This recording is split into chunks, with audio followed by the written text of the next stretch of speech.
आज हम पढ़ेंगे इंग्लिश का मॉडल पेपर और इसमें अनसॉल्व पेपर हैं कुछ। कल हमने पहला पेपर किया था, आज हम दूसरा पेपर। पहला पेपर भी किया हुआ, कोई निशान इसलिए लगा रहे कि जब हम टेस्ट लें तो फिर यही दोबारा उसमें यूज़ कर सकें। इसमें मिक्स होती हैं चीज़ें, तो हमें क्योंकि सिलेबस कंप्लीट हो गया है तो अब रिवीजन करने में फ़ायदा होता है। सबसे पहले आपका क्वेश्चन होता है choose the correct form of verb and fill up the bubbles. ये बबल्स यहाँ दिए हुए हैं, पेपर में अलग बबल शीट दी जाएगी आपको पेपर पे कुछ भी नहीं लिखना होगा, बबल शीट पे बबल्स को फिल करना होगा। पहला सेंटेंस है she dash her cat very much. ये आपके यूज़ ऑफ वर्ब के अंदर, एक्सरसाइज के अंदर पहला सेंटेंस है। इसके अंदर कोई निशानी नहीं है कि कौन सा कोई ख़ास टेंस यूज़ करना है, तो इसके एमसीक्यूज़ डिसाइड करेंगे कि इसको किस तरफ ले जाना है। शी अगर सब्जेक्ट लिखा हो तो वहाँ लव नहीं आता, लविंग अकेला नहीं आ सकता, हेल्पिंग वर्ब होना चाहिए। हाँ, लव्स आ सकता है, इज़ लव ये बनता ही नहीं है। ठीक है, तो इसका जो एमसीक्यूज़ डिसाइड कर रहा है वो ऑप्शन सी है। और इस एमसीक्यूज़ के मुताबिक ये प्रेजेंट इंडेफिनिट टेंस या प्रेजेंट सिंपल का सेंटेंस बन रहा है। दूसरा है ही dash 20 minutes ago.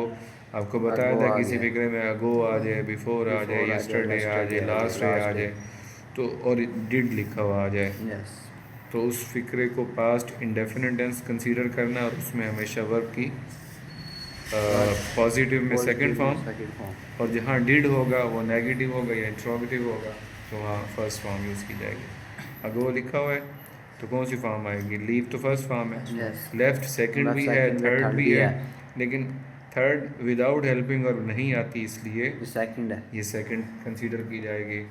Will leave नहीं आ सकता क्योंकि अगो पास्ट टाइम को शो करता है, और लीविंग भी नहीं आ सकता।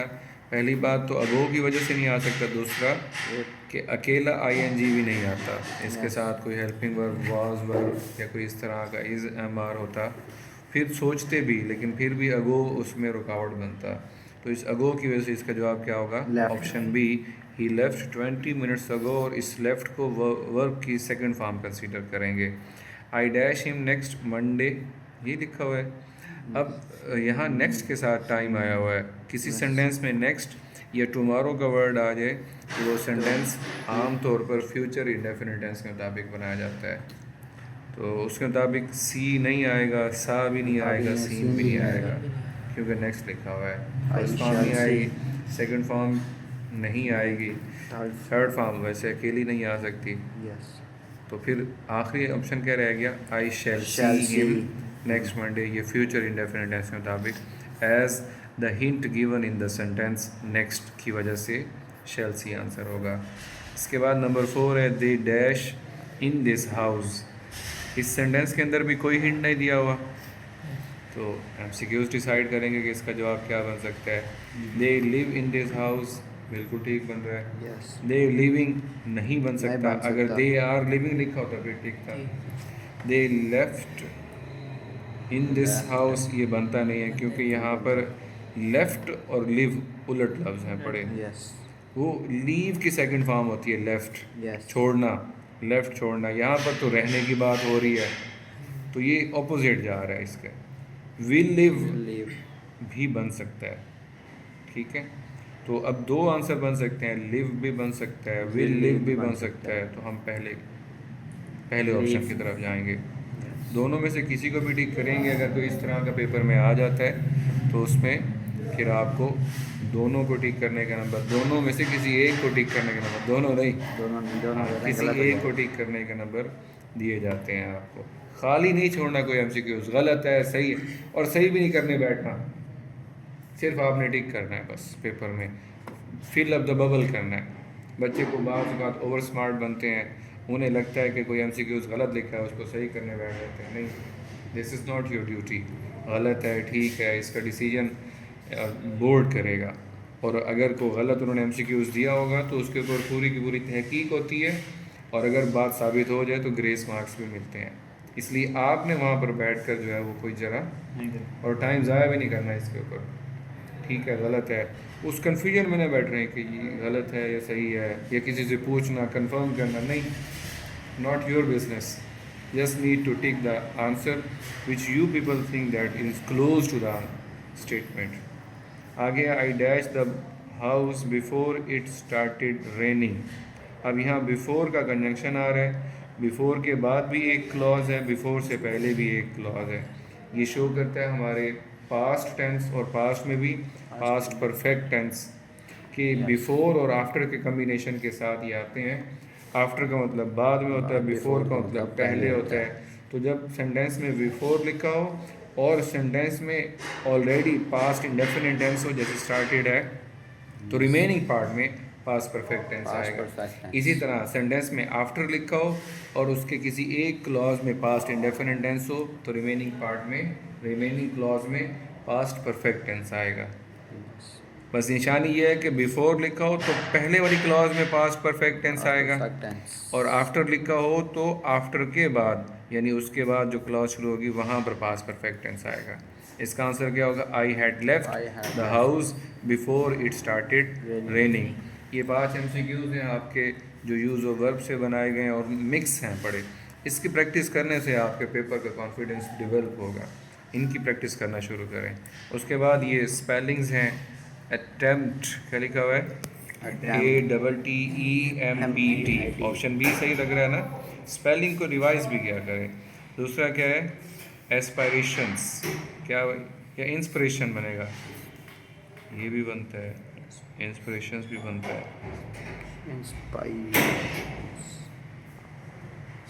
ये भी ठीक है।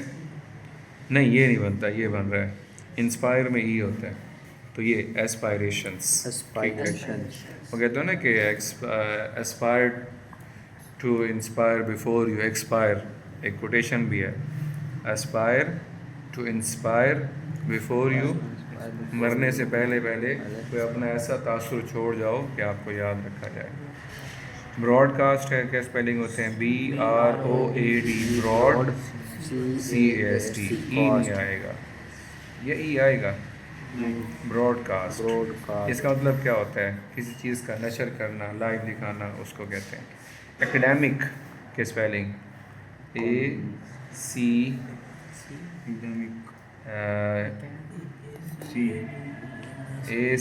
एकेडमिक, एकेडमी से बनता है ना?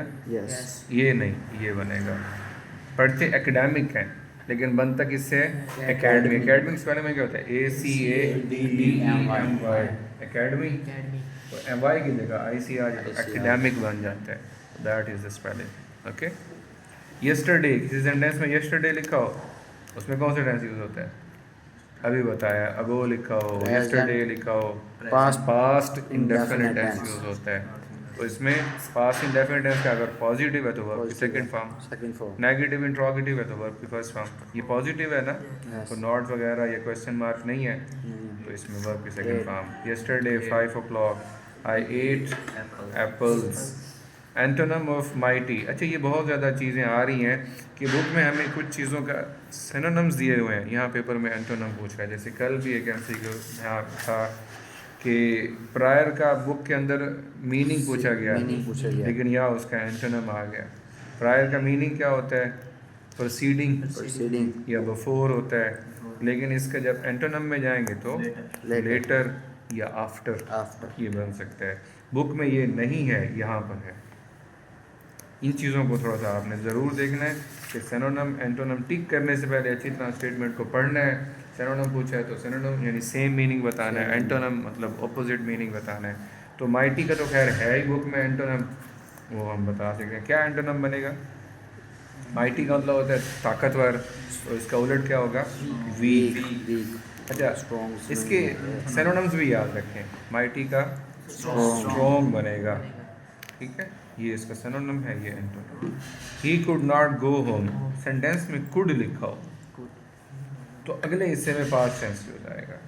नहीं, यहाँ पास्ट टेंस नहीं पूछा जा रहा है, यहाँ पर वो पूछ रहे हैं कि इनमें से कौन सा कंजंक्शन आएगा? बट, फॉर, दो, एंड। बट कंपैरिजन को शो करता है, फॉर रीज़न को शो करता है, दो ये है भी सब ऑर्डिनेटिंग, इसमें आता भी नहीं है, और ये भी क्या होता है? अगरचा इस मीनिंग में आता है। और एंड एडिशन को शो करता है। तो इसमें सही जवाब ये बन रहा है he could not go home for, क्योंकि he had no place to go, उसका घर ही नहीं है, उसकी कोई जगह नहीं, कौन से घर जाता। अच्छा, उसके बाद है सिनोनिम ऑफ करंट। सिनोनिम बताना है। करंट का मतलब क्या होता है? Up to date. Up to date. और अगर इसका एंटोनिम पूछता है करंट का तो डेट। Old, old. आउटडेटेड या डिले, ये सारे बन सकते थे। ये devise the most equitable plan, ये आपकी रिव्यू एक्सरसाइज का पहला एमसीक्यूज है और चैप्टर 1 से भी है। इक्विटेबल का जो बुक में लिखे हुए हैं वो तो बहुत सारे लिखे हुए हैं, यहाँ इसका मीनिंग बनता है रीज़नेबल। रीज़नेबल है यहाँ पे, ठीक है। वहाँ आता है ये लफ्ज़ इक्विटेबल, उसके मीनिंग में जस्ट भी होता है, फेयर भी होता है और इक्वल भी होता है, वो सारे के सारे बनते हैं बुक में जहाँ आता है एमसीक्यूज। लेकिन जहाँ रिव्यू में आता है वहाँ इसका आंसर रीज़नेबल है। इक्विटेबल का reasonable plan for setting the black stone, ये इक्विटेबल का reasonable. And oral presentation can be interesting, noun clause है, पहले चैप्टर में बताया गया। ये नाउन फ्रेज है, सॉरी क्लॉज नहीं है, फ्रेज और क्लॉज में फ़र्क होता है ना। उसके बाद how long dash you been working in the garden, एक तो क्वेश्चन मार्क लगाया इसने यहाँ पे, दूसरा यहाँ पर यू के साथ हैज़ आएगा, हैव आएगा, विल या शैल अकेला नहीं आ सकता क्योंकि आगे बीन लिखा हुआ है। हाँ, विल हैव होता या शेल हैव तो फिर भी ना, तो विल हैव आ सकता था, लेकिन यहाँ ये नहीं आएगा विल शेल, ठीक है। और विल और शेल अगर अकेला होता तो फिर यहाँ आईएनजी भी ना होता, बीन भी ना होता, बहुत सारी कॉम्प्लेक्सिटीज़ हैं। हाउ लॉन्ग वैसे भी टाइम को शो करता है, हाउ लॉन्ग जिस तरह सिंस और फॉर टाइम को शो करते हैं ना, ये भी टाइम को शो करता है। सिंस और फॉर में भी परफेक्ट कंटिन्यूस टेंस आता है, तो हाउ लॉन्ग में भी परफेक्ट कंटिन्यूस टेंस यूज़ किया जाएगा, ज़हन में रखिएगा। तो यहाँ पर आएगा यू के साथ हैव आएगा, how long have you been working in the garden with question mark. You may be wrong but I can not say, अब ये दो सेंटेंस लिखे हुए हैं, इनके दरम्यान में बट लिखा हुआ है। बट कौन सा कंजंक्शन है? कंजंक्शन की टाइप्स होती है ना, कोऑर्डिनेटिंग और सबऑर्डिनेटिंग। बट कौन सा है? कोऑर्डिनेटिंग, फैन बॉयज़ में आता है। तो अगर कोऑर्डिनेटिंग से दो सेंटेंस जोड़कर एक बनाया जाए तो ऐसे सेंटेंस को कंपाउंड सेंटेंस कहते हैं। और अगर कोऑर्डिनेटिंग कंजंक्शन ना हो तो फिर कॉम्प्लेक्स बनता है ना, जिसमें सब ऑर्डिनेटिंग कंजंक्शन हो या पेयर कंजंक्शन हो, दोनों सूरत में कॉम्प्लेक्स बनता है। यहाँ बट है, इसके अकॉर्डिंग इसका आंसर क्या होगा? Compound sentence, not the complex one. और असर्टिव नेगेटिव में भी नहीं जाना, क्योंकि एक हिस्सा असर्टिव है एक नेगेटिव है, बल्कि यहाँ मॉडल वर्ब का यूज़ किया गया है, असर्टिव भी नहीं बनता। If you had not been late we would have not miss the train, अब ये कंडीशनल सेंटेंस है। इफ़ वाले हिस्से में देखें, हैड के साथ वर्ब की थर्ड फॉर्म लिखी हुई है। I early told you, if वाले हिस्से में इफ़ क्लॉज में फर्स्ट फॉर्म हो तो फर्स्ट कंडीशन, सेकंड फॉर्म या verb as a verb use हो तो सेकंड कंडीशन, थर्ड फॉर्म। और थर्ड फॉर्म हमेशा हैड के साथ आएगी, हैज़ हैव के साथ नहीं आएगी। हैड के साथ आएगी तो वो हमेशा थर्ड ही होगी, तो वो थर्ड कंडीशन होगा। एक चीज़ ये। दूसरा, इसकी मेन क्लॉज का भी बताया था कि मेन क्लॉज की जो फर्स्ट कंडीशन होती है उसमें विल शैल के साथ फर्स्ट फॉर्म होती है। सेकंड कंडीशन में विल शैल वुड या शुड, सॉरी वुड या कुड बन जाता है या माइट बन जाता है, फर्स्ट फॉर्म एज इट रहती है। और जो थर्ड कंडीशनल होता है उसमें वुड हैव, कुड हैव और माइट हैव ये आता है। जब हैव आ गया तो फिर आगे थर्ड फॉर्म भी आएगी, यानी फर्स्ट कंडीशन में भी फर्स्ट फॉर्म है लेकिन विल शैल के साथ मेन क्लॉज में, जिसको मेन क्लॉज भी कहते हैं और इसको रिजल्ट वाली क्लॉज भी कहते हैं। कंडीशनल सेंटेंस के एक हिस्से में कंडीशन होती है, एक हिस्से में रिजल्ट होता है। तो रिजल्ट वाले हिस्से की फर्स्ट कंडीशन में विल शैल के साथ फर्स्ट फॉर्म, सेकंड कंडीशन में वुड कुड माइट के साथ फर्स्ट फॉर्म। जब बाज़ औक़ात ना यहाँ पर विल बी लिखा जाता है तो विल के बाद बी भी फर्स्ट फॉर्म है। वुड बी लिख दिया जाता है तो वुड के बाद बी भी फर्स्ट फॉर्म है। वुड हैव बीन लिख दिया जाता है, वुड हैव के बाद बीन है तो वो भी थर्ड फॉर्म है। जैसे यहाँ पर है हैड के बाद बीन लिखा हुआ है, तो हमारे नज़दीक तो थर्ड फॉर्म होती है प्ले, प्लेड, प्लेड, ये थर्ड फॉर्म होती है ना, या टेक, टुक, टेकन, टेकन थर्ड फॉर्म होती है। ये भी थर्ड फॉर्म्स के तौर पे यूज़ होते हैं। इसका कैसे है फिर एक लंबी बहस है। उसके बाद है hand me that hammer. Underline word that है, कहते हैं बताओ ये कौन सा प्रोनाउन, प्रोनाउन तो है, कौन सा प्रोनाउन है? डेमोस्ट्रेटिव, इंडेफिनिट, रिफ्लेक्सिव या इंट्रोगेटिव? तो पहले टाइप्स ऑफ प्रोनाउन। प्रोनाउन होता क्या है? जो नाउन की जगह जो इस्तेमाल नाम की जगह इस्तेमाल होता है। अब उसकी टाइप्स हैं पढ़ी। डेमोस्ट्रेटिव ऐसा प्रोनाउन होता है जो किसी चीज़ की तरफ इशारा करता है। हैंड मी, मुझे पकड़ाओ। दैट, वो वाला है, हमें इशारा करके बताया जा रहा है ना, तो दैट इसमें क्या है? डेमोस्ट्रेटिव प्रोनाउन है। Demonstrative pronoun. कौन सा प्रोनाउन है? डेमोन्स्ट्रेटिव। डेमोस्ट्रेटिव प्रोनाउन है। इंडेफिनिट प्रोनाउन वो प्रोनाउन होता है जिसमें ऐसे अल्फाज का इस्तेमाल किया जाता है और ऐसे शख्स, जगह या चीज़ की तरफ इशारा किया जाता है जिसके बारे में कंफर्म नहीं होता है। जैसे समवन, एवरीवन, एनीवन, या something, anything, everything, somebody, anybody, everybody, ये इंडेफिनिट प्रोनाउन है। रिफ्लेक्सिव, उसमें सेल्फ और सेल्व्स होता है, तो ये भी नहीं है इसमें। इंट्रोगेटिव ऐसा प्रोनाउन जो क्वेश्चन पूछने के लिए इस्तेमाल हो, जैसे who are you, what is your name, तो ये इंट्रोगेटिव प्रोनाउंस ये होते हैं। इंट्रोगेटिव नहीं है दैट, रिफ्लेक्सिव नहीं है, इंडेफिनिट नहीं है, डेमोस्ट्रेटिव। यहाँ ये डेमोस्ट्रेटिव है। वैसे दैट रिलेटिव प्रोनाउन के तौर पर भी यूज़ होता है जब दो सेंटेंसेस को आपस में जोड़ता है उस सूरत में। इसके बाद आप कॉपी निकालें, इसकी नरेशन कर देते हैं। अच्छा, ये कल भी किया था हमने मेरे ख्याल में ट्रांसलेशन, टुडे यस, क्योंकि हमारे सिलेबस में इस बार यही है। Yes. Do you people have a copy? उसमें नरेशन भी यहाँ पर मिक्स आती है। वैसे हमारे एग्ज़ाम में जो नरेशन है इस बार वो अल्हम्दुलिल्लाह यहाँ पर नहीं है। एक्सक्लेमेटरी है, what a beautiful piece of art, और खैर हम सारे करते हैं ताकि हमारी प्रैक्टिस हो जाए। और पेन दो। पहला फिक्रा है यहाँ पर, नरेशन मुश्किल चीज़ नहीं है, हमने इसको मुश्किल बना लिया है जब से हमारी इससे दोस्ती हुई है। अब रैंडमली चीज़ों को किया करो, जो चीज़ आए उसको प्रैक्टिस करें ताकि आपकी जो है वो लर्निंग अच्छी हो। क्या सेंटेंस लिखा हुआ है? He said, comma, inverted commas, I am unwell. अच्छा, यहाँ पर ये सारा काम करना है, सोचना है, बताना है, पूछना है कि ये कौन सी टाइप है नरेशन की, क्या करना है क्या नहीं। पेपर में इतना टाइम नहीं होता। प्रैक्टिस इतनी होनी चाहिए कि वहाँ फ़ौरन आप उसका जवाब लिखें। यहाँ तो बताएंगे कि ये हमारी डायरेक्ट सेंटेंस है। कौन सा है? डायरेक्ट नरेशन है। और डायरेक्ट नरेशन क्यों है? क्योंकि इसके अंदर लेकिन दो क्लॉजेज़ हैं, एक रिपोर्टिंग क्लॉज है कॉमा से पहले, और ये इन्वर्टेड कॉमास के अंदर जो इनक्लोज्ड है ये रिपोर्टेड क्लॉज है।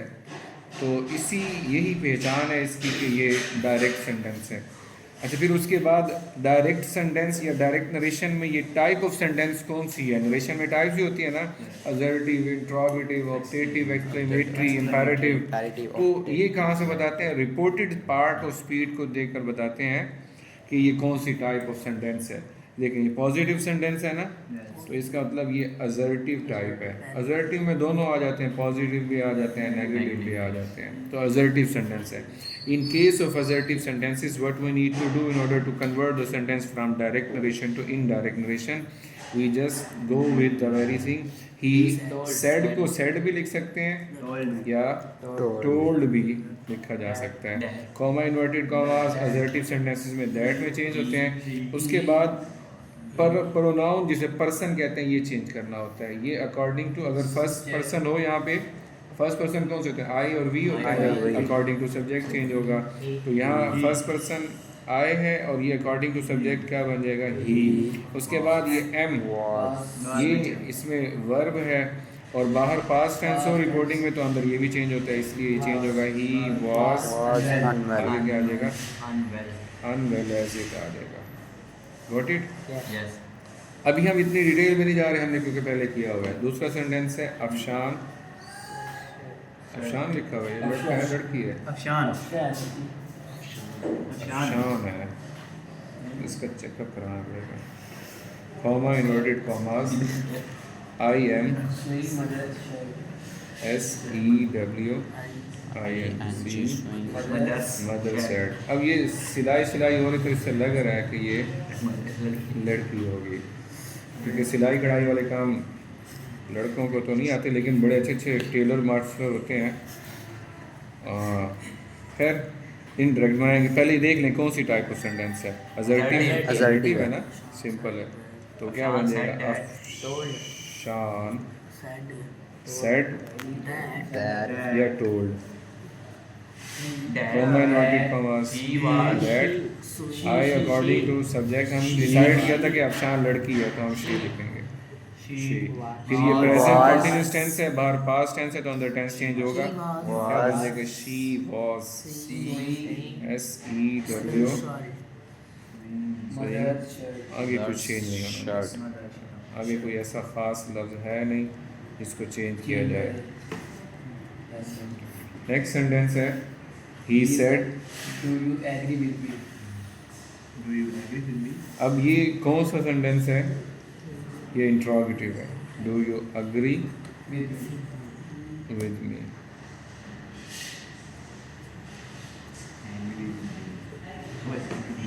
एक चीज़ इसमें पहले देख लें कि जब इंट्रोगेटिव सेंटेंस को इनडायरेक्ट बनाएंगे तो उसमें सेड अब टोल्ड में चेंज नहीं होगा, बल्कि सेड किस में चेंज होगा? Asked.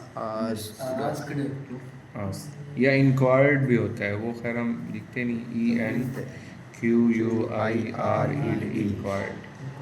जिसके बाद हमें ऑब्जेक्ट भी चाहिए, क्योंकि सेंटेंस के अंदर सेकंड पर्सन यूज़ हुआ है और सेकंड पर्सन को चेंज करने के लिए ऑब्जेक्ट की जरूरत है, तो हम खुद से ऑब्जेक्ट लगा देते हैं, मी। He asked me. अब उसके बाद आ जाते हैं कॉमा इन्वर्टेड कॉमा। इसमें देखना होता है कि अगर आपका जो interrogative type of sentence single interrogative है तो इफ़ या वेदर में चेंज होगा। अगर डबल इंट्रोगेटिव है वहाँ डेफिनेटली क्वेश्चन वर्ड होगा, फिर उसी क्वेश्चन वर्ड के साथ रिप्लेस करते हैं कॉमा इन्वर्टेड कॉमास को। यहाँ सिंगल इंट्रोगेटिव कैसे होता है? जिसके शुरू में do, does, did, is, am, are, was और कोई भी हेल्पिंग वर्ब लगाओ तो इसका मतलब आपका सेंटेंस सिंगल इंट्रोगेटिव है। और क्वेश्चन अपना ये हेल्पिंग वर्ब भी हो, इससे पहले कोई question word WH family word हो, व्हाट, व्हाई, व्हेन, वेयर, तो वो डबल इंट्रोगेटिव होता है। सिंगल इंट्रोगेटिव है इसलिए कॉमा इन्वर्टेड कॉमास को इफ़ में चेंज कर देंगे, ठीक है। उसके बाद इसको सिंपल बनाएंगे पहले, फिर इसका इनडायरेक्ट बनाएंगे, क्योंकि इनडायरेक्ट में कोई टाइप ऑफ सेंटेंस नहीं, सारे सिंपल होते हैं। इसको जो सिंपल करेंगे तो कैसे सिंपल होगा कि डू को क्रॉस कर दें तो आपका सेंटेंस जो है वो सिंपल बन जाएगा। यू एग्री विद मी, ये सिंपल हो गया। अब you is the second person और सब्जेक्टिव हालत है इसकी, कौन सी हालत है? Subjective। तो ये you will change according to the object of reporting speech. Me इसका ऑब्जेक्ट है, अब यू को मी के मुताबिक चेंज करना है, लेकिन यू सब्जेक्ट वाली हालत है तो मी का सब्जेक्ट क्या होता है? आई होता है, इसलिए यू क्या बन जाएगा? आई बन जाएगा। यहाँ बच्चा कंफ्यूज होता है कि मी को देखकर वो यू को मी बनाने की कोशिश करता है। यहाँ देखिए कि जो यहाँ पर आपका सेकंड पर्सन यू है वो वर्ब से पहले लिखा हुआ तो सब्जेक्ट वाली हालत होगी, वर्ब के बाद है तो ऑब्जेक्ट वाली हालत होगी। सब्जेक्ट वाली हालत है तो उसको जिस वर्ड के मुताबिक आप चेंज कर रहे हैं उसकी सब्जेक्ट वाली हालत ही लिखेंगे। अच्छा, ये आपने प्रोनाउन चेंज कर लिया, उसके बाद ये वर्ब की फर्स्ट फॉर्म है एग्री, ये चेंज होगा कि नहीं होगा? बाहर पास्ट टेंस है ना, अंदर टेंस चेंज होगा, present indefinite tense past indefinite tense बन जाएगा। तो फर्स्ट फॉर्म है, इसको अगर सेकंड फॉर्म कर दूं तो ये टेंस भी चेंज हो जाएगा, एग्रीड। उसके बाद विद एज इट आ जाएगा। Me is the first person, ये तो यू इसके मुताबिक चेंज होना, ये किसके मुताबिक चेंज होना है? ओ first person according to subject change होगा। अब ये मी है, ऑब्जेक्टिव केस है, तो ही का ऑब्जेक्टिव केस क्या होता है? हिम होता है, इसलिए ये मी हिम बन जाएगा और आगे क्वेश्चन मार्क हमने पहले ख़त्म कर दिया ना, तो आगे फुल स्टॉप आएगा, क्वेश्चन मार्क अब ही आस्क्ड या inquired me if I agreed with him, ये हो गया आपका। उसके बाद अगला सेंटेंस है कि द टीचर सेड, ये हमने उस दिन किया भी थे और हमारी ये उसका हिस्सा भी है सिलेबस का इस बार। The teacher said comma inverted commas do not a noise. make a noise.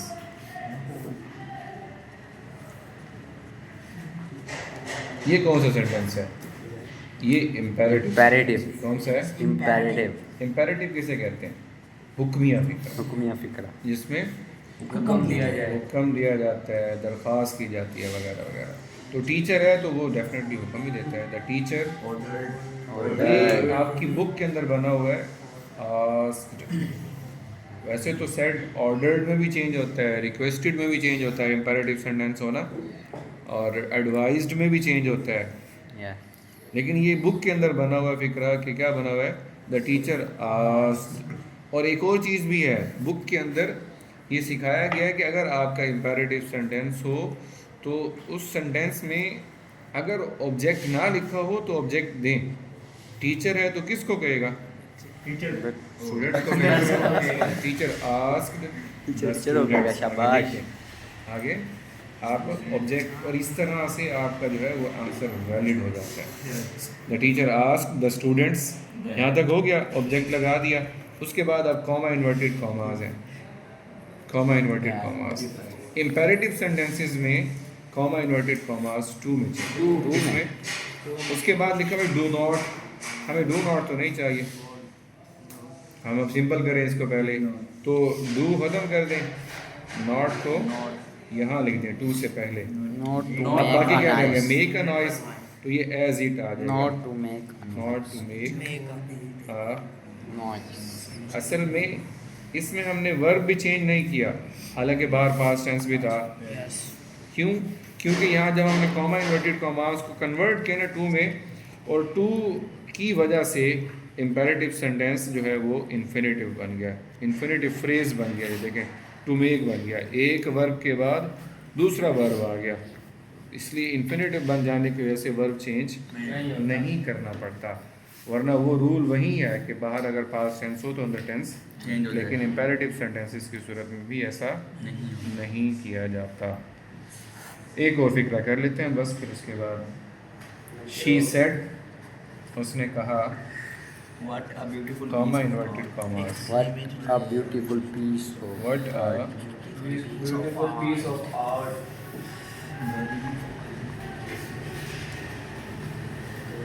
Piece of,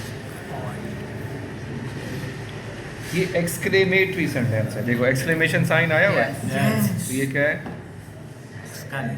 Exclamatory sentence. Type of sentence है। जब इसमें आप कन्वर्ट करेंगे तो शी सेड चेंज होगा एक्सक्लेम्ड, CLAIMED। यहाँ पर आई नहीं है एक्सक्लेमेटरी में, Exclamatory. एक्सक्लेम्ड लिखेंगे वहाँ पे आई है। Yes. अच्छा विद, joy. अब देखना है कौन सी चीज़ है। अगर खुशी का इजहार हो तो जॉय, वंडर आएगा। अफसोस हो तो सौरो, सोरो। और अगर हैरानगी हो, आमतौर पर ये हैरानगी का इजहार करते हैं जो पूरा Wonder. सेंटेंस एक्सक्लेमेटरी सेंटेंस लिखा हो, तो ये वंडर, हैरानगी के साथ का, उसने हैरान होते हुए का। तो सेट किस में चेंज हो गया? Exclaimed with Wonder. वंडर यार। उसके बाद कॉमा इन्वर्टेड कॉमास क्या बन जाएगा? इसमें दैट बनता है। इम्पेरेटिव, अपना एक्सक्लेमेटरी सेंटेंसेस में कॉमा इन्वर्टेड कॉमास, उसके बाद इसकी एक्सक्लेमेशन खत्म करें पहले, फिर इसका जो है इंडायरेक्ट बनाएंगे। What a beautiful piece of art, what को खत्म करके लिख दें it is a beautiful piece of art. Simple हो गया, एक्सक्लेमेशन खत्म हो गया, खत्म। अब सिंपल बन गया। अब इसका इनडायरेक्ट बनाए, इट चेंज होता है, थर्ड पर्सन में चेंज नहीं होता। इस चेंज होगा? जी बिल्कुल होगा, क्योंकि बाहर पास्ट टेंस है। तो it was It was a, Beautiful piece of art. अगर ये ट्रिक आप समझ लें तो आपकी ये इम्पेरेटिव एक्सक्लेमेटरी सेंटेंस बहुत आसान हो जाएंगे। Beautiful piece of art. Piece of, Art. आगे फुल स्टॉप आएगा, एक्सक्लेमेशन मार्क खत्म। नहीं आएगी। आज के लिए इतनी बातें, फिर दोबारा